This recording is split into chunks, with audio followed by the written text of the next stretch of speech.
berdoa. Dalam nama Bapa dan Putra dan Roh Kudus. Amin. Ya Bapa, saat ini kami anak-Mu sedang berdoa memohon kasih serta karunia-Mu supaya Engkau hadir di sini di tengah-tengah kami. Kami yang akan memulai ibadah pada hari ini berserah dan berpasrah dalam tangan-Mu, supaya Engkau memberikan penyertaan dan hikmat serta berkat-Mu melalui ibadah yang kami lakukan pada hari ini. Terima kasih Bapa, kiranya hanya kasih setiamu lah yang senantiasa menyertai kami, mulai dari hari ini hingga hari berikutnya dan selama-lamanya. Dalam nama Bapa dan Putra dan Roh Kudus. Amin. Injil diambil dari Markus 4 ayat 1-20. Pada suatu kali, Yesus mulai pula mengajar di tepi danau. Maka datanglah orang banyak yang sangat besar jumlahnya mengerumuni dia, sehingga ia naik ke sebuah perahu yang sedang berlabuh, lalu duduk di situ, sedangkan semua orang banyak itu di darat di tepi danau itu. Dan ia mengajarkan banyak hal dalam perumpamaan kepada mereka. Dalam ajarannya, ia berkata kepada mereka, "Dengarlah, adalah seorang penabur keluar untuk menabur. Pada waktu itu, ia menabur sebagian benih itu jatuh di pinggir jalan. Lalu datanglah burung dan memakannya sampai habis. Sebagian jatuh di tanah yang berbatu, yang tidak banyak tanahnya." Demikian Injil Tuhan. Renungan. Perumpamaan yang disampaikan Yesus Kristus ini sekedar mengingatkan kita bahwa firman Tuhan atau benih yang ditabur Allah hendaknya dapat tumbuh dan berbuah di dalam kehidupan pribadi, khususnya kerohanian kita.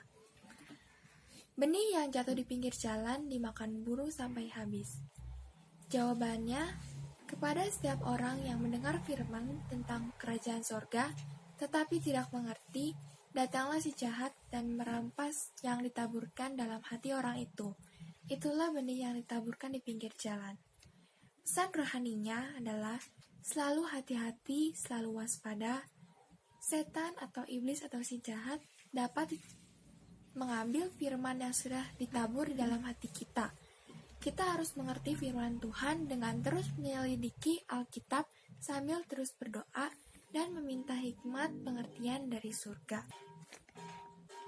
Maka kesimpulannya, biarlah setiap hari kita membaca, menyelidiki, dan mempraktikkan firman Tuhan yang telah ditabur itu dengan terlebih dahulu berdoa minta tuntunan Roh Kudus agar kita diberikan roh rendah hati. Sehingga pada akhirnya hati kita dipenuhi dengan Roh Kudus, hati kita diperbarui dengan roh yang teguh dan kuat, menjadi ciptaan baru dalam Kristus, dan hidup senantiasa dalam Kristus Yesus. Dengan demikianlah sempurnalah tabiat kita yang akan menyerupai tabiat Kristus, dan telah siap pula menyambut kedatangan Yesus yang kedua kali. Doa umat. Bagi saudara-saudari yang masih tertutup pintu hatinya, ya Allah, bantulah mereka agar dapat membuka pintu hatinya. Bantulah mereka agar dapat menjadi tanah yang subur, yang dapat menumbuhkan bibit firman dan melaksanakannya dalam kehidupan sehari-hari. Ya Allah, kabulkanlah doa kami ya Tuhan. Bagi saudara-saudari yang tergoda akan hal duniawi, ya Allah, bantulah juga mereka yang mendengar firman Tuhan tetapi masih tergoda dengan hal-hal duniawi. Bantulah mereka agar dapat merelakan hal-hal duniawi dan kembali kepadamu menuju kesederhanaan. Ya Allah, kabulkanlah doa kami ya Tuhan. Bapa dan Putra dan Roh Kudus. Amin. Bapa kami yang ada di surga, dimuliakanlah namamu, datanglah kerajaanmu, jadilah kehendak-Mu di atas bumi seperti di dalam surga. Berilah kami rezeki pada hari ini, dan ampunilah kesalahan kami, seperti kami pun mengampuni orang yang bersalah.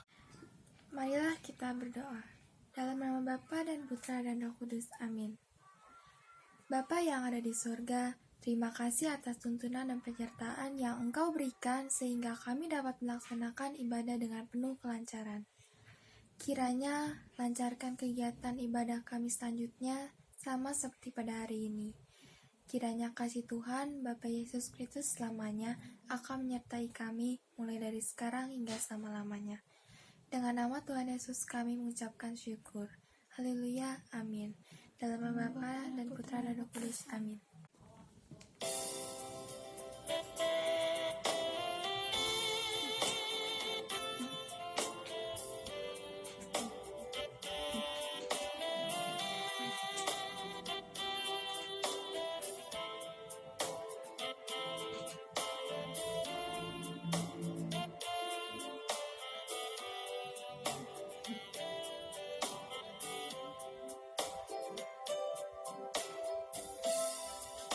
Betapa hatiku